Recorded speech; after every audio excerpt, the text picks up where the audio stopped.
하나님께서는 택하신 자기 백성들을 복되게 하시기 위해서 10가지 계명을 주셨습니다. 이른바 십계명이죠. 십계명을 보면 크게 두 부분으로 나눌 수 있겠습니다. 여러분이 잘 아시는 것처럼 제1계명부터 4계명까지는 하나님과의 관계를 말하고 있습니다. 인간이 하나님을 어떻게 섬겨야 하는 것인지 그것을 잘 설명해 주고 있습니다. 그 다음 5계명에서 10계명까지는 사람과의 관계를 다루고 있습니다. 인간이 다른 사람들과 어떤 관계를 맺으며 살아가야 하는 것인지 그것을 잘 보여주고 있습니다. 하나님께서 직접 주신 계명인데 하나님과의 관계에서는 4가지만 말씀하시고 사람들과의 관계를 위해서는 6가지를 주신 것을 보면 사람들을 굉장히 배려해 주셨구나 그런 생각이 듭니다. 오늘 본문에는 10가지 계명 가운데 5번째 계명이 기록되어 있습니다. 인간과 관계된 6가지 계명 가운데서는 바로 첫 번째 계명이죠. 이 계명은 무엇입니까? 한마디로 네 부모를 공경하라 라는 계명이에요. 왜 이 계명을 인간과의 관계 속에서 첫 번째 계명으로 주셨을까요? 그 이유는 부모와의 관계가 다른 관계에 비해 가장 중요할 뿐만 아니라 다른 관계의 기본이 되기 때문이에요. 이 계명의 내용을 보면 다른 계명들과 비교할 때 몇 가지 차이점을 발견하게 됩니다. 첫 번째로 나머지 계명들은 다 끝이 하지 말라로 그렇게 마무리를 하고 있어요. 살인하지 말라, 간음하지 말라, 도둑질하지 말라, 거짓 증거하지 말라, 내 이웃의 소유를 탐내지 말라. 이처럼 다 부정문의 형태로 되어 있습니다. 반면에 제5계명만큼은 유일하게 하라로 되어 있어요. 하라. 내 부모를 공경하라. 적극적인 긍정문의 형태입니다. 이것은 무엇을 의미하는 것일까요? 뭐 하지 말라. 그런 소극적인 차원을 넘어서서 적극적으로 마땅히 해야 하는 것이 바로 부모를 공경하는 일이다. 그것을 말씀해 주는 것이죠. 그리고 또 하나의 차이점은 다른 계명들은 뭐 하지 말라 이것으로 그냥 끝이 납니다. 그 뒤에 뭐가 없어요. 이를테면 뭐 하지 말라 그러면 내가 상을 베풀 것이다 이런 뒷말이 없어요. 그런데 이 5번째 계명은 내 부모를 공경하라 이것으로 끝나는 게 아니고 유일하게 뒤에 뭐가 붙어 있습니다. 붙어 있는 것을 보니까 굉장히 좋은 내용이에요. 하나님께서 우리에게 좋은 것을 약속하고 계시는 복된 내용이 그 속에 내포되어 있는 것이죠. 무슨 내용인지 한번 확인해 보실까요? 자, 본문 16절을 보십시오. 너는 네 하나님 여호와께서 명령한 대로 네 부모를 공경하라. 그리하면 네 하나님 여호와가 네게 준 땅에서 네 생명이 길고 복을 누리리라 말씀했습니다. 하나님께서 명령하신 대로 너는 네 부모를 공경해야 된다. 그리하면 하나님이 너에게 준 땅에서 너는 장수하게 될 것이고 거기에서 복을 누리게 될 것이다. 여기에서 특별히 눈에 띄는 단어가 하나 보입니다. 그리하면이라는 단어예요. 그리하면. 이 단어는 다른 계명에는 없는 단어입니다. 유일하게 저 계명에만 그리하면이 붙어 있어요. 하나님의 특별한 약속이 보장되어 있는 복된 계명임을 보여주는 것이죠. 그러면 왜 저 계명에만 그리하면이 붙어 있는 것일까요? 왜라는 질문을 이 시간에 하지 않을 수가 없습니다. 성경은 이 질문에 대해서 자세하게 즉답을 하지 않습니다. 그렇기 때문에 우리는 성경 전체를 가지고 거기에서 답을 뽑아내야만 합니다. 말씀을 묵상하면서 그 해답을 두 가지로 생각해 보았습니다. 첫 번째로, 부모 공경이 사실은 하나님을 공경하는 것이기 때문이에요. 여기 있는 우리 한 사람 한 사람은 내가 이 세상에 태어나고 싶어서 태어난 사람은 아마도 한 사람도 없을 거예요. 태어난 시기도 우리가 결정한 것이 아닙니다. 또 부모도 우리가 선택한 것이 아니에요. 태어나 보니까 부모가 이런 분이었고 또 그 날짜가 여러분의 생일이 된 것이죠. 그래서 독일의 철학자 하이데거는 이런 말을 합니다. 누군가로부터 이 세상에 던져진 존재가 바로 우리 인생이다. 이것을 한자로 보면 피투성이에요. 피투성, 던짐을 당한 존재, 그런 의미죠. 이것이 바로 하이데거가 말하는 존재의 피투성입니다. 존재의 피투성. 그런데 우리말에 보면 피투성이라는 단어가 있어요. 피투성이. 태어날 때 우리는 모두 피투성이로 태어났습니다. 그래서 간호사들이, 또 과거에는 산파들이 막 태어난 피덩이를 이렇게 닦아 주었던 것이죠. 누군가로부터 보냄을 받은 존재 피투성과 피덩이로 태어난 존재 피투성이 뭔가 심오한 유사성이 느껴지기도 합니다. 그렇다면 여러분, 누군가로부터 던져진 존재라고 할 때 우리를 이 세상에 누가 던지셨을까요? 누가 우리를 이 세상에 보내셨을까요? 신앙이 없는 분들은 부모님이 보냈다고 말을 합니다. 물론 틀린 말은 아니죠. 그러나 좀 더 정확히 말한다면 하나님이 우리를 세상에 던지셨습니다. 하나님이 우리를 세상에 보내셨습니다. 그리고 부모님을 통해서 우리는 이때에 태어나게 된 것이죠. 이처럼 하나님의 동역자가 바로 우리의 부모님이십니다. 우리 부모님이 하나님의 동역자가 되신 거예요. 그러니까 하나님 따로 부모님 따로 이게 아니라는 거예요. 그래서 성경은 하나님의 동역자인 부모님을 대하는 태도에 대해서 많은 교훈의 말씀을 주고 있습니다. 에베소서 6장 1절 말씀을 보면 자녀들아 주 안에서 너희 부모에게 순종하라 이것이 옳으니라 말씀했습니다. 부모에게 순종하는 것이 옳은 일이고 마땅히 행해야 될 일이다. 그것을 우리에게 교훈해 주고 있어요. 또 골로새서 3장 20절 말씀을 보면 이것을 좀 더 강조합니다. 자녀들아 모든 일에 부모에게 순종하라 이는 주 안에서 기쁘게 하는 것이니라. 내가 원하는 일만 순종하는 것이 아니고 내가 납득이 되는 일만 순종하는 것이 아니고 모든 일에 부모에게 순종하는 것이 바로 주님을 기쁘시게 해드리는 일이라고 성경은 교훈하고 있어요. 모든 일에 부모에게 순종하는 것, 주님을 기쁘시게 해드리는 것, 이것이 이퀄이라는 거예요. 똑같다는 거예요.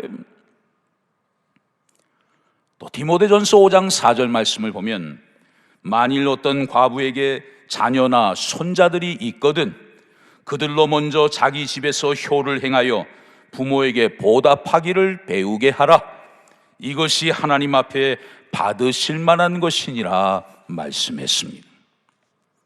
혼자 계시는 과부된 어머니, 또 과부된 할머니를 연로하다고 힘이 없다고 무시하지 말고 자녀손들이 잘 봉양하고 효를 다하게 될 때 그것을 하나님께서 받으신다고 약속해 주신 거예요. 하나님께서 받으신다는 거예요.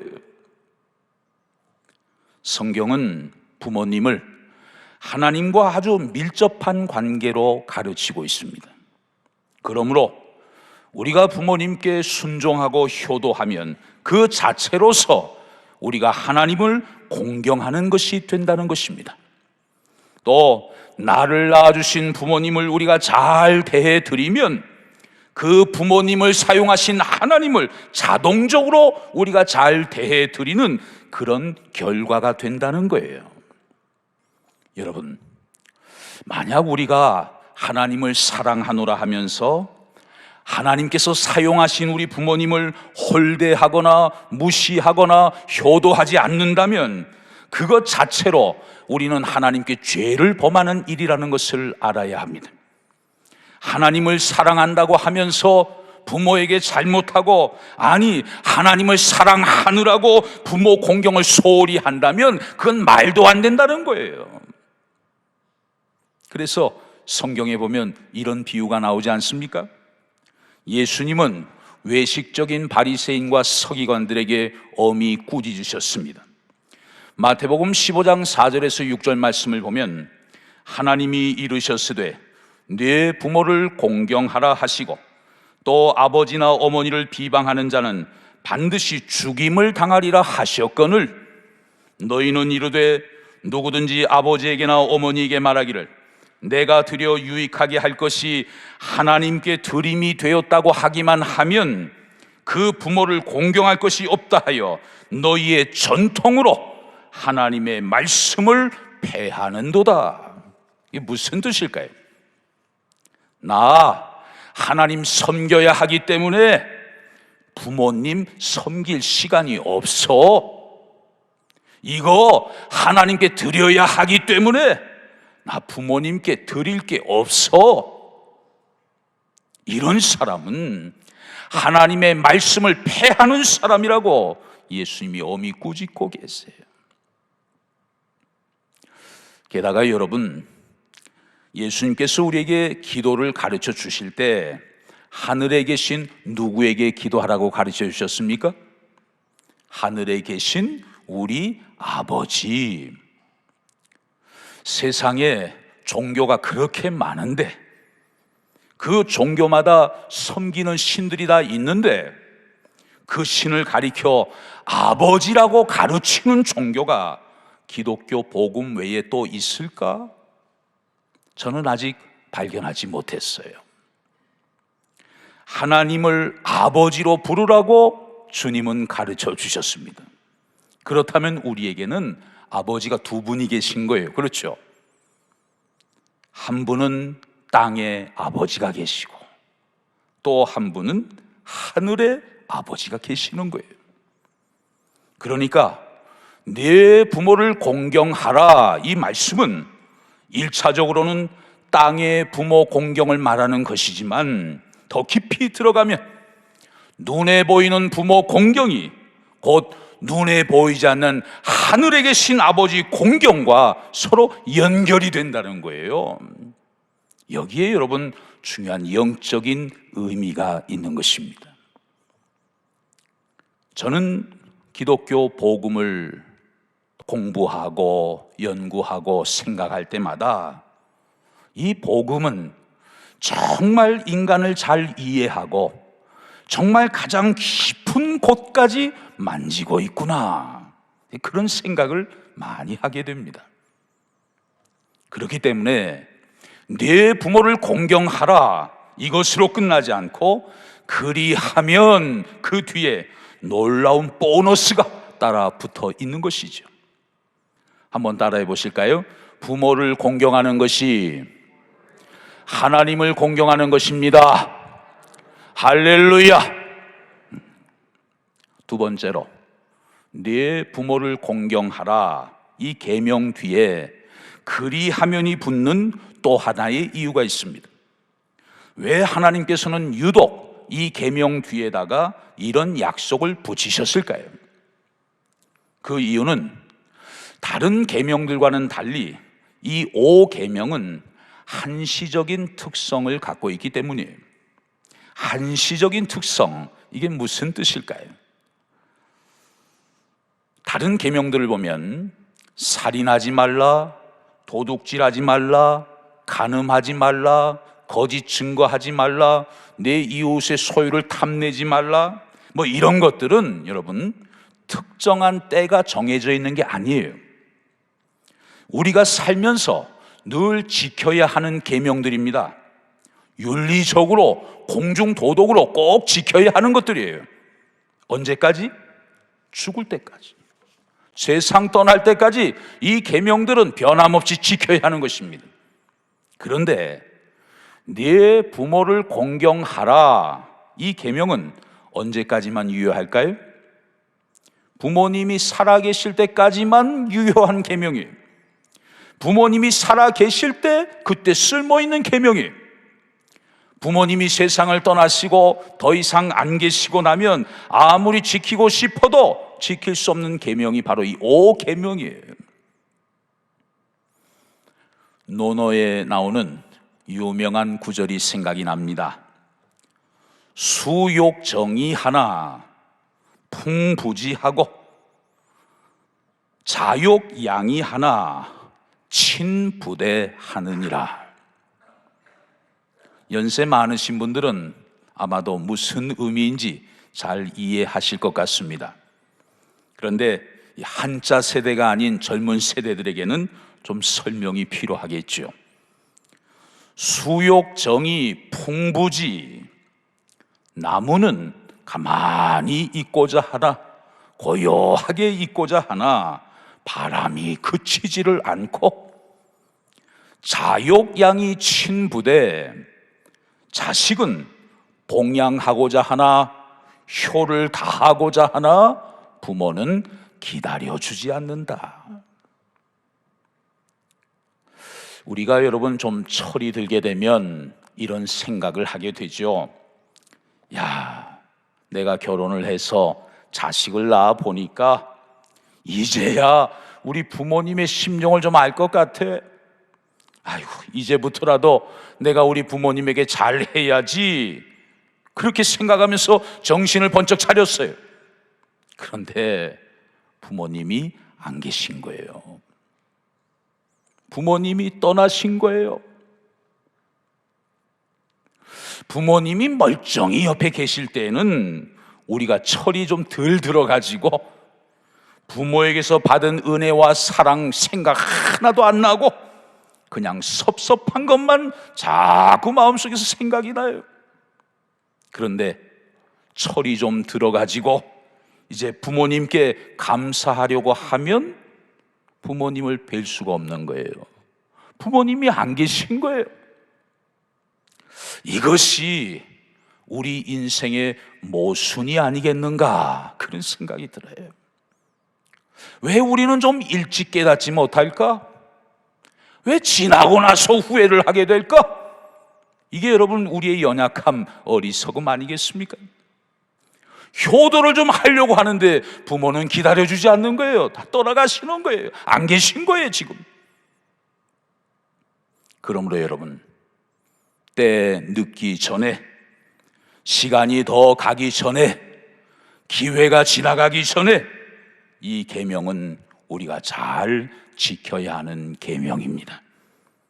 그래서 하나님은 우리에게 보다 확실하게 이것을 강조하시기 위해서 이 계명 뒤에다가 그리하면 이렇게 보너스를 잔뜩 얹어 주신 거죠.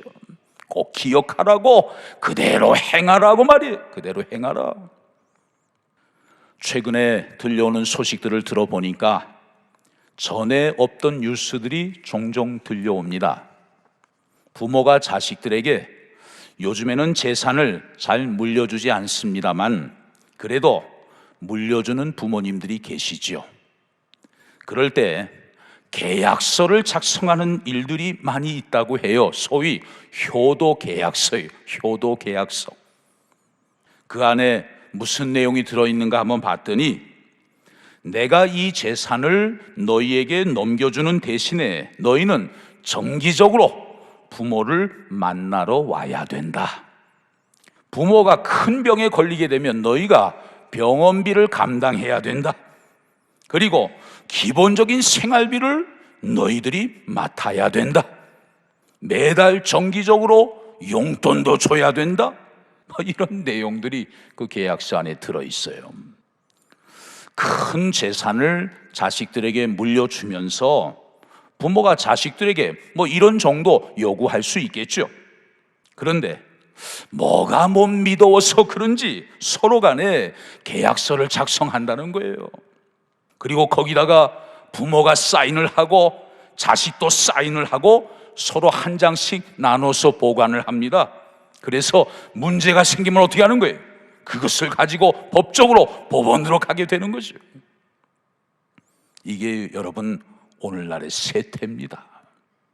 부모님께 효도를 한다고 할 때 효도는 과연 무엇으로 하는 것일까요? 여기에 대해서 부모 세대와 자식 세대 간에 좀 견해 차이가 있는 것 같습니다. 자식들은 효도 그러면 일단은 돈 문제로 생각하는 경향이 강해요. 그래서 일단 부담을 느끼게 돼요. 돈이 있어야 하지 돈이 없는 효도? 그것은 효도가 아니라고 생각하는 거예요. 그런데 부모님들은 어떠실까요? 부모님들은 사실 그렇게 생각하시지는 않아요. 꼭 물질적인 효도만을 우리 부모님들이 기대하시는 것은 아닙니다. 물론 자녀들이 경제적인 필요까지 채워주면 좋겠죠. 그러나 진짜 부모님들이 기대하시는 효도는 자식들의 마음과 관심 아니겠습니까? 부모가 나이 들어도 건강에 이상이 생겨도 경제력이 없어도 자식들이 여전히 부모님을 사랑하고 존중하고 존경하고 마음으로 위로하고 따뜻하게 생각을 하고 그런 관계를 부모는 더 소중하게 여긴다는 거예요. 진짜 효도는 여러분 돈으로 하는 것이 아닙니다. 마음으로 하는 것입니다. 경제적인 측면이 없는 것은 아니지만 오히려 심리적인 측면 그리고 관계적인 측면이 효도에 더 소중하다는 것입니다. 그리고 우리가 잊어서는 안 될 것은 우리 그리스도인들의 효도에는 더 깊고 중요한 차원이 있는데 그것은 바로 영적인 차원이에요. 하나님의 명령과 그리하면의 축복이 있다는 것을 우리는 꼭 기억해야 합니다. 우리 본문 16절 말씀 한 번 더 보실까요? 우리 16절 말씀 다 같이 큰 음성으로 한 번 더 읽어보겠습니다. 시작. 너는 네 하나님 여호와께서 명령한 대로 네 부모를 공경하라. 그리하면 네 하나님 여호와가 네게 준 땅에서 네 생명이 길고 복을 누리리라. 할렐루야. 아멘. 사랑하는 성도 여러분, 여러분 가운데는 지금 부모님이 살아계신 분들도 계시고 이미 천국에 가신 분들도 계실 것입니다. 복된 어버이 주일을 맞이해서 부모님이 살아계신 분들은 이 한시적인 기회를 놓치지 말고 정말 오늘 하루만이라도 부모님의 마음을 기쁘시게 해드리고 즐겁게 해드리면 좋겠습니다. 또한 혹시라도 그동안 여러 가지 이유와 사정으로 인해서 좀 불편하고 소원해진 관계가 있으시다면 이제 미루지 말고 오늘 주의 사랑으로 그 관계를 다시 회복하시면 좋겠습니다. 그래서 묶여있던 것들이 오늘 다 풀어지고 막혀있던 것들이 오늘 다 뚫어지고 그리고 굽어있던 것들이 오늘 다 곧아지고 그래서 하나님이 보너스로 약속하신 그 축복이 여러분의 남은 생애 가운데 풍성하게 넘치게 되시기를 주의 이름으로 축원합니다.